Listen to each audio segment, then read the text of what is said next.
cyfnod arbennig iawn. Wi wedi fy syfrdani a dweud y gwir. Wi'n credu bod ni mewn cyfnod...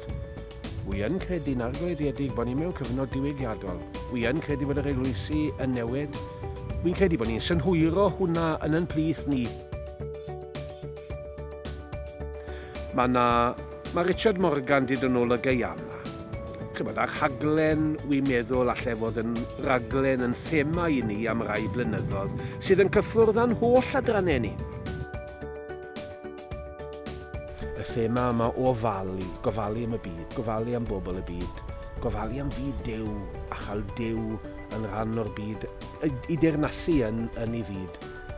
Wel, allan ni gadw fynd. Dwi wedi cael yng nghyffroi. Wi'n edrych mlaen yn fawr iawn at y tymor nesaf gan ganmol.